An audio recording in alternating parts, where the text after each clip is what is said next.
kama auhayna ila Nuhin wan nabiyina min ba'dihi wa auhayna ila Ibrahim wa Ismail wa Ishaq wa Yaqub wal asbadi wa Isa wa Ayyub wa Yunus wa Harun wa Sulaiman wa atayna Dawuda Zabura. Periode pertama kenabian bareng dengan periode awal spesies manusia di planet bumi, yakni Nabi Adam alaihissalam. Beliau tidak saja sebagai nenek moyang pertama manusia, tetapi juga sebagai titik awal rantai komando kenabian, titik awal estafet pengutusan para rasul. Itu Nabi Adam. Nah, setelah Nabi Adam ini, generasi kedua adalah entah cicit atau cucu dari Nabi Adam, itu adalah Nabi Idris ya. Nabi Idris jadi manusia gitu mungkin baru entah beberapa ratus atau beberapa ribu orang, planet segini gede, berarti mungkin ya size-nya manusia yang nggak sekecil ini. Allah a'lam. Kalau dalam salah satu kitab disebutkan Nabi Adam itu tingginya sekitar 60 dhira atau sekitar 30-50 meter tingginya Nabi Adam. Tapi waktu itu ya tetap tampak kecil. Kenapa? Karena mungkin binatang-binatang juga gedenya segitu-segitu ya wallahu a'lam. Ya memang menurut para paleontologi kayak binatang-binatang seperti dinosaurus dan lain sebagainya itu hidup 50-60 juta tahun yang lalu. Sementara Nabi Adam diperkirakan hidup antara sekian ribu atau sekian puluh ribu tahun yang lalu. Jadi masanya jauh. Tapi wallahu a'lam ya. Itulah menurut ilmu pengetahuan, teori-teori saja yang mengatakan. Wallahu a'lam apakah sekian puluh ribu tahun yang lalu binatang-binatang yang gede itu juga masih ada. Tapi yang jelas kita beriman bahwa size ukuran Nabi Adam itu ya tidak sekecil kita sekarang ini tentunya. Karena kita tahu bahkan foto-fotonya masih ada toh, yang nggak sampai puluhan ribu, beberapa ratus atau sekian ribu tahun yang lalu masih ada itu giant atau raksasa-raksasa dari kita. Loh sekarang aja masih ada loh ya. Orang-orang dengan tinggi 2,5 meter kan ada itu. Masih ada sekarang loh ada itu. Kayak misalnya Shaq O'Neal atau itu kan tinggi sekali ya. Kalau naik mobil yang ditawarkan Pak Jo nggak ada yang masuk. Nggak ada, nggak cukup. Jadi dia nggak akan beli. Itu udah jelas itu. Nah, karena orang tinggi-tinggi sekali, apalagi kalau mobil-mobil gitu ditawarkan kepada Nabi Adam, nggak mau. Itu besar-besar paling jempolnya toh yang masuk tuh. Ya kan? Nah, kita bicara ringan-ringan dulu. Bicara tentang bagaimana dulu Nabi Adam turun di bumi, di samping sebagai awal bibit manusia, juga sebagai awal periode kerasulan. Setelah Nabi Adam, kemudian punya generasi awal anak-anaknya, lalu kemudian selanjutnya yang kita ketahui ya, nanti karena ayat selanjutnya kita bicara tentang naksushum dan lam naksushum ya. Yang kita ketahui adalah Nabi Idris. Ada yang menyatakan sebelum itu ada Nabi Shish, tapi kita tidak tahu ceritanya seperti apa. Dalam banyak kitab itu diceritakan. Nah, yang kita tahu Nabi Idris. Nabi Idris itu ceritanya sebagai penjahit kalau nggak salah pertama kali itu. Yang mengenalkan sistem, ya jangan dibayangkan jahit dengan sistem jahit sampean sekarang ya. Maksudnya jahit itu yang pertama kali menggabung-gabungkan potongan, mungkin ya potongan kulit, atau apa yang jelas yang mengenalkan itu. Nabi Idris ini terkenal punya banyak umat juga, tetapi punya mukjizat juga dan keistimewaan. Satu di antaranya adalah ketika dia meminta kepada Allah saat masih hidup untuk berjalan-jalan ke surga. Pengen ditunjukkan kampung aslinya nenek moyangnya. Kampung aslinya nenek moyang manusia itu di mana? Di mana? Surga, guys. Ayo, apa ngantuk? Ayo. Saya ini nggak boleh ngantuk. Saya ini baru datang tadi malam jam berapa? Saya ini di Lampung ini, di Gunung Sugih, Lampung Tengah. Berapa tadi malam ini sama jamaah ini? Sekitar jam 2 saya baru datang itu. Jam 2 ngelayak sebentar, ingat Pak Budi, bangun saya. Bangun tajud, deh. Jadi nggak boleh ngantuk ini, jamaah semua. Woi, bangun semua. Tak ceritani sampean. Ya, saya masih ngelir-ngelir ini. Nanti kalau ngomongnya ngelantur ya dimaafkan aja lah. Jam 2 saya datang tadi malam di Lampung Gunung Sugih ini. Udah pun begitu, harus ngaji pagi ini. Jadi semangat. Jadi Nabi Idris itu sadar betul bahwa lu kok gini, katanya kampung halaman nenek moyang saya itu ada di surga. Ya Allah, saya pengen lihat kampung halaman nenek moyang saya sebelum saya nanti balik ke sana. Nah, dikasih sama Allah. Oke, coba Jibril antarkan itu. Itu diantarkan sampai pintu surga. Yang jaga surga kan bukan Jibril ya, yang jaga surga kan malaikat Malik. Gantian lah, ini malaikat Malik. Tolong diantarkan Mas Idris ini. Bang Idris, Idris, Pak D. Idris ini. Antarlah masuk. Wih, begitu masuk keliling. Aduh, biung. Kata orang Jogja ya Pak Wida. Duh, biung. Iya. Duh, biung kok gini indahnya. Duh, itu yang disebut mala ainun ra'at wala udunun sami'at wala khatara ala qalbi bashar. Tidak pernah dilihat mata, tidak pernah terdengar telinga, tidak pernah terbayangkan oleh pikiran manusia, keindahannya, kemegahannya, kemewahannya. Lagi mana? Serindang-rindangnya pohon di dunia, paling berapa ukurannya? Ada sih katanya pohon giant di Afrika itu yang orang 10 itu apa ini mencoba merangkul itu ya, orang 10 itu masih kurang. Nah, berarti besar sekali itu. Tingginya ada yang sampai 60 meter, ada yang 100 meter itu pohon purba itu. Tapi di surga itu, kata Nabi ini hadis sahih, ada satu pohon, kan di sana disebut fidhilalin gitu kan, dalam naungan pohon-pohon yang rindang itu. Pohon di surga itu ada yang keliling-kelilingi pohon itu butuh waktu berkuda 40 tahun. Bisa dibayangkan.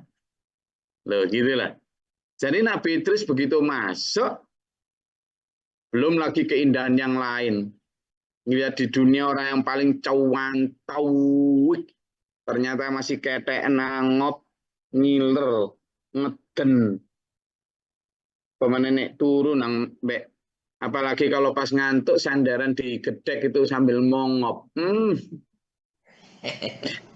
Jadi nah, guys, Mas yo, alah, iki ono sing krasa paling nggih. Lho, aku disinggung ngono paling nggih. Iya. Kelihatan meskipun sama nggak nyalain kamera, kelihatan sambil mongop gitu. Nabi Idris membandingkan, loh, landuknya kayak gitu. Lah ini di surga ini, ya Allah, kamasalil lu'lu'an, seperti mutiara. Jadi keliling lagi lihat rumah-rumah yang terbuat dindingnya itu dari air. Mas yo, nggak kayak dari semen kayak milik sampean gitu. Dari air. bertahtakan intan. Nabi Idris makin wow, amazing. Bayangkan. Wes keliling lagi. Ternyata jalan yang dibangun di sana itu ada ini desa yang hanya karena bangun jalannya dari keramik gitu aja melitenya setengah mati. Ini di surga itu jalannya itu bisa membat mentul. Ngerti membat mentul sampean? Di surga itu jalannya itu ada skoknya, ada shockbreakernya. Jalannya bukan kok. Jadi orang berjalan itu jadi kayak orang nari. Wih, Nabi Idris makin, tuh ya opo kayak gini. Makanan juga begitu. Begitu lihat sungai, dipikir air, ternyata itu adalah yang dalam sebutkan Al-Quran itu. Macam-macam sungai. Lihat di planet satunya, ternyata sungainya isinya madu. Lihat di planet satunya, orang di sana kan dikasih beberapa planet. Nggak kayak sini. Nyari satu arah aja jungkir balik. Ya kan? Planet lain ternyata isinya homer yang tidak memabukkan, kata Nabi. Planet lain ternyata isinya anggur dan seterusnya. Begitu keliling Nabi Idris ini, kita kan kisahnya ya. Begitu kelilingnya diceritakan dalam hadis ini. Keliling sudah, masa berkunjung kan ada di surga itu. Sama malaikat Ridwan. Mas Idris, Pak D, sampun telas waktale. Dah time out. Waktunya keluar, pulang, balik ke dunia. Nggak mau Nabi Idris. Nggak mau. Nggak kayak sampean kerawasan sampai nggak mau pulang gini. Nabi Idris tahu. Nabi Idris lihat sendiri. Nggak kayak sampean sampai ingin panjang umurnya. Panjang sampai nggak mati-mati. Gitu kan nyanyian-nyanyian. Itu Nabi Idris nggak gitu, Pak Udi nggak gitu. Gitu di sana nggak mau balik. Oh, diseret sama malaikat Malik. Siapa?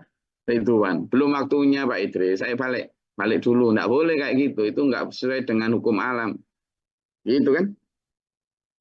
Nah, akhirnya tetap keluar. Itu keluar sebentar baru mau turun ke bumi. Sebentar Pak Ridwan. Ada apa lagi? Sandal saya ketinggalan di dalam. Itu sandal saya padahal itu disengaja itu. Tadi pas waktu di dalam sandalnya memang ditinggal di sana. Begitu sampai di sana, sandalnya diambil masuk lagi, punteng-punteng tidak mau disuruh keluar. Ada dua versi itu. Yang satu Nabi Idris kemudian ke bumi, tapi yang satu Nabi Idris tetap di sana sampai sekarang. Dia belum meninggal. Nah, tetapi ada yang versi yang lain, karena kemudian matur sama Allah, ini gimana? Ya Allah, Mas Ridwan kan angel menyuruh keluar Mas Idris ini. Nah, sama Allah, ya Allah gimana ini? Akhirnya di Pasir Rusuh, ya kamu boleh ke surga Idris, tapi kamu harus kembali ke bumi dulu untuk mengikuti sunnahnya. Sunnatullah apa? Harus mati dulu. Kamu harus dicabut nyawanya dulu. Baru boleh ke sana. Nah, akhirnya dia mau. Akhirnya dicabut nyawanya terus langsung balik ke sana. Nggak mau lama-lama di dunia Nabi Idris. Nggak kayak sampean ini. Ya, jadi setelah Nabi Adam, kemudian Nabi Idris. Lalu setelah Nabi Idris, generasi selanjutnya adalah Nabi Nuh. Nah, di masa Nabi Nuh inilah yang kemudian ada sesuai dengan sejarah planet bumi ini, yang juga konon bumi ini pernah ya pada saat awal-awal bumi itu kan masih banyak dikelilingi es ya, masih dingin bumi ini. Kalau dalam teori Big Bang, ledakan besar ala Stephen Hawking maupun ala Albert Einstein dan seterusnya itu menyatakan bahwa bumi ini kan menurut mereka ya, wallah alam seperti apa. Tapi sebenarnya Quran sudah menceritakan itu. Dari ledakan besar yang kemudian serpian dari dua ledakan besar itu, dari dua matahari besar itu, satu di antara terpecah menjadi beberapa planet yang kemudian semakin dingin, dan kemudian terbentuklah itu, wallah alam, Allah yang maha tahu. Tapi yang jelas di periode Nabi Nuh inilah es itu mencair sehingga ada banjir bandang besar itu. Kemudian setelah Nabi Nuh ada nabi-nabi Sulyawan, Nabi Namim Ba'dihi. Wahayna ila Ibrahim, ceritakan sampai kepada masa Nabi Ibrahim ya. Yang dimana waktu itu kayak Jazirah Arab di masa Nabi Ibrahim masih berupa padang pasir yang tidak ada apa-apanya ya. Yang masih ya Palestina dan segala macam juga masih tidak ada apa-apanya. Sampai wa Ismail wa Ishaq wa Yakub. Yakub inilah yang awal dari generasi Bani Israel. Yang kemudian punya anak-anak mulai dari Yusuf dan seterusnya. Ya. Jadi Yakub inilah atau orang Barat mengenal sebagai Jacob. Ya kan? Ini yang kemudian jadi cikal bakal dari beberapa ratus nabi yang diturunkan dari root atau akar Bani Israel ya. Banyak nabi-nabi setelah itu. Termasuk itu, setelah ini disebutkan itu Nabi Isa, Nabi Ayub, Nabi Yunus, Nabi Harun, Nabi Sulaiman, Nabi Daud itu semuanya adalah keturunan Yakub atau keturunan Bani Israel. Termasuk di situ disebutkan wa ataina Dauda Zaburo. Kita tahu secara Nabi Isa seperti apa yang kemarin sudah kita sempat kupas, yang sampai saking banyaknya mujizat yang diterima sampai dituhankan oleh mereka. Dan Nabi Ismail kita tahu bagaimana Ayub ya, Nabi Ayub juga Nabi Ismail kita tahu ya, beliau adalah yang sangat patuh kepada Allah, bahkan ketika akan disembelih oleh Nabi Ibrahim kita tahu Nabi Ibrahim yang sandaran sholawat juga kepada beliau. Allahumma sholli wa sallim baraka ala Muhammad wa ala ali Muhammad kama shallaita ala Ibrahim wa ala ali Ibrahim. Betapa tingginya derajatnya ya, sholawat kepada Nabi Muhammad SAW pun sandarkan seperti sholawat kepada Nabi Ibrahim. Lalu Nabi Ishak, ini adalah saudaranya Nabi Ismail. Yakub, ini adalah bapak dari Bani Israel. Yang setelahnya kemudian wal asbati ini, anak keturunannya yang banyak menjadi nabi juga. Wa Isa, termasuk Nabi Isa kita tahu mujizatnya sedemikian banyak. Wa Ayub. Nabi Ayub ini yang diuji ada dalam disebutkan Al-Quran, setan itu diizinkan sama Allah untuk ngasih penyakit kepada Nabi Ayub itu. Jadi itu setan itu izin itu pada Allah untuk menggoda Nabi Ayub karena saking solehnya itu digoda apapun itu tidak mempan. Akhirnya minta goda melalui apa coba? Ya Allah izinkan saya dua hal yang dicintai oleh Nabi Ayub itu. Ya anak-anaknya kan banyak. Biar tak bunuh semua. Gitu. Oh silakan coba aja. Dibunuh semua itu anaknya Nabi Ayub. Bayangkan. Goncangan pikirnya kayak apa itu. Tapi Nabi Ayub tetap sabar, tetap tabah, tetap dakwah, tetap ibadah dengan tanpa berkurang sedikit pun. Pusing tuh setan. Matur lagi sama Allah. Ya Allah kok gini tidak bisa digoda ini Ayub. Tak godanya lagi. Oh coba aja. Coba. Dengan apa? Nabi Ayub itu lumayan kaya. Hartanya dihabisin. Ternaknya dibunuh semua. Dirok sama setan. Nabi Ayub tetap ibadah meskipun sedih luar biasa. Wah, pusing lagi setan, gua bisa nakal. Akhirnya matur sama Allah, sekarang ya Allah izinkan saya untuk memberikan penyakit kepada si Ayub ini.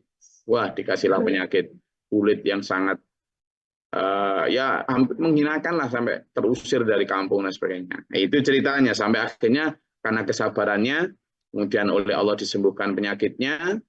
Tapi itu berapa tahun itu? Konon sampai sekitar 7 tahun sakitnya itu. Dan kesabarannya adalah beliau tidak pernah minta ketika di bukan Nabi, minta kepada Allah bahwa sembuh atau kembali anak istrimu atau saya ini dikasih Allah sakit 7 tahun kok minta sehat lagi katanya gitu. Saking sabarnya. Nah, akhirnya apa? Tapi kemudian kembalikan oleh Allah semuanya. Itu dari Nabi Ayub. Lalu Nabi Yunus kita tahu, Nabi Yunus ditelan oleh ikan yang besar. Karena apa? Karena tidak sabar. Gitu. Disebut dalam Al-Quran, Dhahaba mughadiban. Tinggalkan karena umatnya dua peluwek. Kayak siapa? Wah,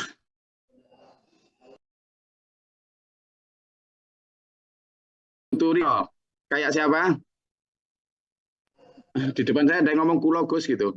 Ini kok di Zoom ada kayak siapa? Mulai guys. Saya terus. Tapi saya ini belajar dari Nabi Yunus. Jadi kepengen juga tak tinggal laptopku ini. Tapi kok saya sayang gitu sama sampean itu. Kadang masih nunggu gitu. Jadi akhirnya yang nggak tak tutup. Kalau saya tutup laptopnya, kalau dulu Nabi Yunus ditinggal tuh umatnya. Terus naik kapal. Karena kapalnya nggak mau jalan, harus ada yang dilempar. Begitu yang dilempar undiannya Nabi Yunus terus. Orang itu kasihan orang-orang di kapal. Janganlah, jangan dialah. Diundi lagi, harus diundi lagi. Diundi sampai 3 kali itu Nabi Yunus terus yang itu. Akhirnya Nabi Yunus benar-benar dilempar. Nggak ada yang mau lempar, loncat sendiri. Begitu loncat, langsung ditadai sama namanya Dhunnun. Ya, sebuah seekor mungkin paus raksasa yang sama sekarang pun tidak ada ya, lebih besar itu. Bahkan dalam Al-Quran disebutkan gini, seandainya waktu itu Nabi Yunus tidak Robbi ini dalam tunasidu mangkabiro itu, ada doa itu, Rabbana dzalamna anfusana wa illam taghfir lana turhamna itu. Robbi ini dalam tunasidu mangkabiro, ya Allah aku ini menzalimi diriku, ya Allah zalim saya ini ya Allah. Kalau enggak engkau ampuni, tolonglah ya Allah dalam kegelapan itu. Nah, kemudian diselamatkan oleh Allah, dimuntahkan oleh. Kata Allah, seandainya waktu itu tidak dikeluarkan, maka Nabi Yunus akan hidup sampai saat ini. Berarti ikan itu sampai sekarang masih hidup. Bayangkan. Tapi ada yang mengatakan saking besarnya ikan itu, dan orang tidak tahu di atas punggung ikan itu sudah sampai terbentuk pulau. Jadi itu saya yakin bisa aja itu buat Allah membuat seperti itu. Itu ceritanya Nabi Yunus. Jadi karena saking wableknya umatnya sampai ditinggalkan umatnya itu, tapi di mata Allah nggak boleh gitu kamu Yunus. Kalau nggak aku yang merintahkan, kamu harus tetap sabar di situ gitu intinya ditegur Allah dengan cara itu. Nah kalau Nabi Yunus meninggalkan umatnya dimakan ikan. Nah kalau saya nanti tak tutup laptopnya dimakan apa saya? Jangan, makanya saya nggak berani ini. Makanya tak sabar-sabari, tak tunggu aja dengan husnudzon bi menowo. Nah ini biasa bi menowo ini bahasa apa ini? Mudah-mudahan nanti bisa sadar bersama-sama ya. Wa Yunus wa Harun. Nah Nabi Harun ini nabi yang sabar juga ini.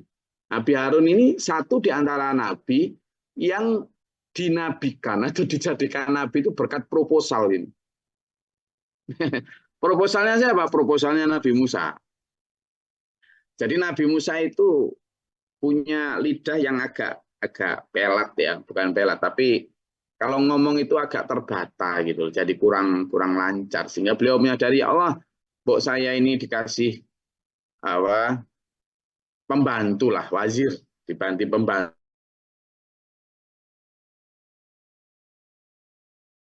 Tolong ya Nabi atau Rasul pendampingku. Lalu dijadikanlah Harun itu. Nah itu. Jadi Nabi Harun itu Nabi yang dijadikan Nabi karena ajuan. Karena propos Nabi Musa. Zaman proposal ini Nabi Musa proposal jaluk Nabi. Zaman proposal minta apa itu? Loh, kita belajar kisah ini begitu, Rek. Zaman minta Nabi itu ya. Kemudian Nabi Sulaiman. Nabi Sulaiman ini anaknya Nabi Daud. Nabi Sulaiman ini raja tapi sangat sederhana. Yang katanya zaman pengen kayak Nabi Sulaiman kan mewah itu adalah kerajaannya. Nabi Sulaiman sendiri sederhana sekali. Bahkan wafatnya pun tidak ada orang yang tahu. Kenapa? Karena beliau iktikaf. Sampai orang tahu itu hanya karena tongkat yang beliau pegang itu dimakan rayap. Orang tahu tinggal ternyata itu. Ya, itu Nabi Sulaiman. Lalu Nabi Daud. Nah, Nabi Daud juga begitu. Beliau adalah orang biasa dari Bani Israel yang kemudian waktu masih kecil ikut pasukan Tolut ya untuk menghadapi pasukannya Jalut. Karena kuasa Allah mampu mengalahkan Jalut dengan kuasa Allah dengan ketapel saja.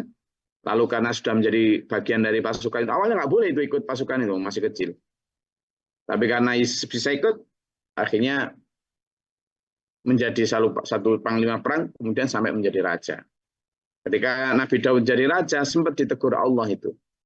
Kita kisahnya itu, tentang malam-malam di kerajaannya lalu datangi 2 orang, sampai tiba-tiba sudah ada, sampai masuk ke kamar beliau, itu kaget sekali. Sampai diuji dengan pertanyaan. Insya Allah kapan nanti kita ceritakan. Nah, intinya, waktu itu diberi 2 pertanyaan. Saya sama ini Mas Daud. Saya punya kambing 1, dia punya kambing 99. Tapi kambing saya mau diminta sama dia. Gimana menurutmu? Kata Nabi Daud, oh kamu zalim, rupanya udah punya 99 kok masih minta 1. Nabi Daud itu kemudian kayak ditegur sama Allah. Kamu nggak ngelihat dirimu sendiri. Gitu. Ada satu kisah yang kemudian saya kena ya Allah, astagfirullah. Ternyata 2 orang itu malaikat yang menyamar untuk diperintah Allah untuk menegur Nabi Daud agar berbuat adil dan tidak rakus. Lalu kemudian Nabi Daud karena kesalahan yang beliau rasa itu, kemudian beliau meninggalkan kerajaannya, diwariskan kepada beliau naik ke gunung untuk kemudian bertasbih sampai akhir hayatnya minta ampun kepada Allah, hanya beribadah. Nah itu raja-raja yang sudah tidak cinta dunia itu ya. Dan diberikan kepada Allah, kepada Nabi Daud, Zabur, kitab yang berisi suhuf atau sahifah, lembaran-lembaran itu. Wa rusulan qad qasasnahum 'alaika wa min qablu wa rusulan lam naqsushum 'alaika. Ada 124.000 nabi rasul ya, Ulun. Yang diceritakan, yang disebutkan dalam hadis sahih itu ada 124.000 nabi rasul. Yang 313 diantaranya menjadi rasul, sementara yang lain hanya jadi nabi. Apa bedanya? Nabi itu orang yang diberi wahyu Allah dan hanya untuk dirinya dan keluarganya saja atau sekelompok kecil manusia. Kalau rasul diberi wahyu Allah untuk disebarkan kepada banyak manusia, entah dalam kondisi lokal atau nasional. Nah, di antara nabi rasul itu yang jadi rasul 313, yang kita ketahui kisahnya disebut qad qasasnahum, telah aku ceritakan kepadamu Muhammad, kata Allah, itu sekitar 25 nabi itu, rasul itu ya. Nah, dari 25 rasul itu ada, ini hafal semua dulur-dulur ini. Adam, Idris, Nuh, Hud, Soleh, Ibrahim, Ismail, Ishak. Ayo. Yakub, Ayub, Yusuf, Soleh. Oh, nah wis mari. Oh, selawe Mas yo sama itu. Coba kalau ngitung uang ayo. 25 itu minimal lah hafal namanya. Yang qad qasasnahum itu. Ayo coba bareng ayo. Adam, Idris, Nuh, Hud, Soleh, Ibrahim, Yunus, Lut, Ismail, Ishak, Yakub, Yusuf, Ayub, Yunus, Syuaib, Musa, Harun, Zulkifli, Dawud, Sulaiman, Ilyas, Ilyasa, Isa, Zakaria, Yahya. Oh, Ilyas sama ini bareng Ilyas sama mana? Baru 20, baru masih ya. Jadi kalau di sini disebutkan qad naqsusum, berarti kita harus hafal itu dulu. Karena ceritanya di antara mereka-mereka ini panjang sekali kalau kita bicara sejarah ya. Jadi lam naqsusum alaika wa kallamallahu Musa wa takliman, termasuk kisah Nabi Musa yang begitu banyak mujizat, dan satu diantaranya adalah ketika setelah Nabi Musa itu barengan sama Nabi Syuaib ya. Waktu itu sempat Nabi Syuaib itu kan kaum Madian ya, yang sempat menjadi mertua dari Nabi Musa. Jadi Nabi Musa waktu melarikan diri dari kejaran Fir'aun sendirian karena membunuh orang Mesir itu, membela lalu minggat itu. Nah pada saat minggat itu, belum minggat yang kedua ini, minggat yang pertama, minggat sendiri itu. Nah, itu sampai berkelana ke sebuah negeri di Kaumajan, di situ ternyata singkat cerita punya anak cewek yang sedang mengantri untuk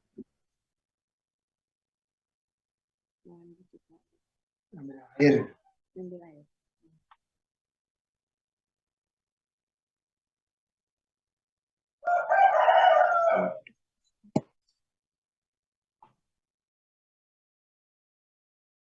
dan pada saat setelah jadi mantunya Nabi selesai berkelana toh.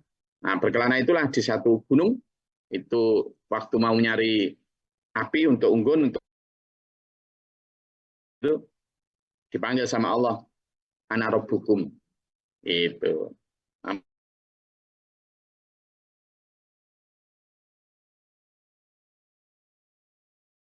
Sama Allahu Musa takliman, berbicara langsung.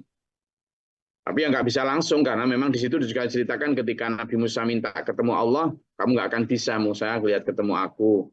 Lihatlah gunung itu aja. Begitu lihat gunung itu ternyata belum sampai.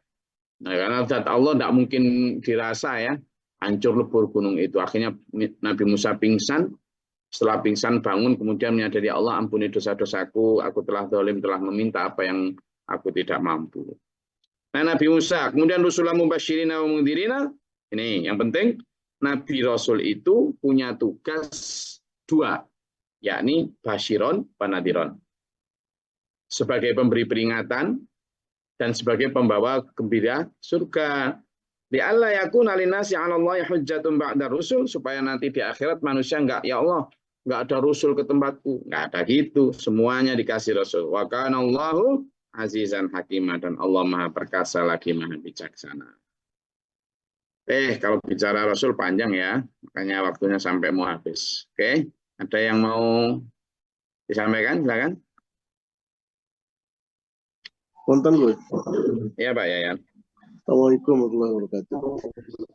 Waalaikumsalam. Pilek Pak. Oke, Gus. Terkait sejarah manusia, Gus. Kalau menurut versi agama Samawi itu kan bermula dari Nabi Adam sampai sekarang lah, ada runut gitu ceritanya seperti tadi itu. Nah, bagaimana kalau menurut pandangan kita itu, Gus, terkait dengan teori-teori sejarah, Gus? Misalnya ada teori evolusi gitu, terus terkait dengan manusia purba, kalau dikatakan kan memiliki fisik dan perilaku yang berbeda itu. Nah, jadi pertanyaannya bagaimana kita berpandangan terhadap teori-teori seperti itu, Gus? Ya, itu aja, Gus, mungkin. Jadi di dalam ilmu pengetahuan itu ada yang namanya law dan ada yang namanya teori. Kalau law atau sebuah hukum, seperti misalnya hukum Archimedes. Hukum Archimedes itu awalnya dikembangkan dari sebuah teori juga. Atau hukum Newton. Hukum Newton itu tentang massa jenis berat air misalnya. Dan itu bisa dipakai yang kayak sekarang jadi mesin dongkrak, segala macam itu dikembangkan dari hukum-hukum itu. Baik yang Newton maupun Archimedes. Nah, kalau sebuah teori yang kemudian sampai tidak ada yang bisa membantah karena faktanya telah jelas dan tidak ada bisa dibantah, itu yang kemudian naik levelnya menjadi hukum namanya. Dalam ilmu pengetahuan begitu, termasuk hukum Archimedes, hukum Newton, dan banyak lagi.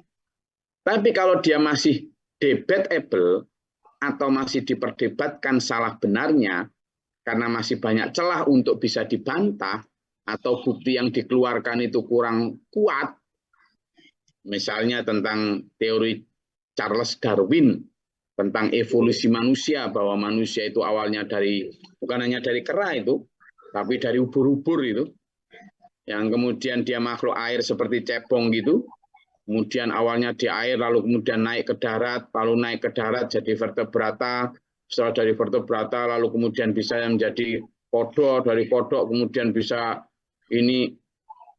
Masalahnya itu masih diperdebatkan. Makanya sampai hari ini pun masih menjadi sebuah teori. Artinya teori itu berarti dia belum menjadi hukum. Seperti misalnya temuan dari Newton, misalnya, atau temuan dari Archimedes dan lain sebagainya tadi. Belum. Jadi Charles Darwin masih banyak sampai hari ini yang pro dan kontra dari beberapa ilmuwan. Artinya itu belum berarti menjadi sebuah fakta valid. Kenapa? Satu di antaranya adalah kalau memang dari kecebong, lah kecebong kok nggak semuanya berevolusi. Kalau memang dari kera lah sampai hari ini kera kok masih ada. Nah, sehingga ada yang curiga bahwa itu hanya untuk menaikkan derajat kaum putih. Karena sampai hari ini sama pernah nggak lihat bahwa kaum berkulit putih itu dari kera, kan enggak? Kan semuanya ditemukan misalnya di Afrika, misalnya di Asia. Itu. Jadi seolah-olah evolusi itu nanti mulai dari kera, kemudian sampai orang bisa berdiri, sampai orang itu nanti akhirnya yang paling sempurna adalah yang berkulit putih. Nah, jadi ada sebuah kecurigaan ke sana. Sehingga apa? Saya lebih percaya bahwa laqad khalaqnal insana fi ahsani taqwim. Kami menciptakan manusia itu dari penciptaan yang paling sempurna. Jadi Nabi Adam itu nggak mungkinlah makhluk surga kemudian seperti kera. Jadi kami ciptakan awal makhluk Adam di dunia itu sudah dalam bentuk apa adanya begitu. Yang ganteng ya, tinggi, besar, kuat, dan sebagainya itu. Tapi ada itu dalam surat At-Tin itu. Tsumma radadnahu asfala safilin. Lalu kemudian manusia sendiri yang membuat manusia itu kemudian rendah serendah-rendahnya.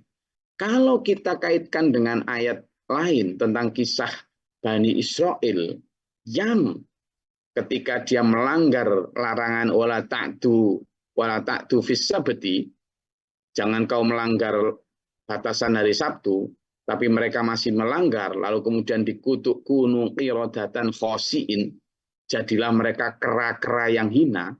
Itu kan ada dua tafsir itu. Mereka menjadi kera dalam arti sifat, atau mereka menjadi kera dalam arti bentuk, benar-benar jadi kera tuh orang-orang yang meninggalkan ibadah hari Sabtu itu. Nah, bisa jadi dari keturunan mereka lah yang dimaksud si Darwin ini.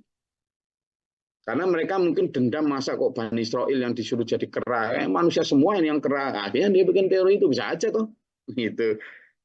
Nah, itu sangat mungkin, wallahu a'lam. Tetapi yang jelas, Quran menyatakan sebagian dari Bani Israel itu dikutuk jadi kera itu ya karena perilaku mereka sendiri. Dan apakah ide untuk adanya muncul teori bahwa evolusi manusia dari cepong dan jadi kera dan sebagainya itu karena membaca Al-Quran dan jengkel dengan itu lalu bikin teori di tahun 1000 sekian ratus itu. Jadi mana yang kita percaya? Tentu dari Al-Quran. Dan Al-Quran pun banyak ilmuwan yang mendukungnya bahwa kita itu bukan dari bentuk evolusi seperti itu, tapi kenapa? Ternyata banyak juga fosil-fosil yang ditemukan itu yang tuanya sama dengan fosil yang ditemukan oleh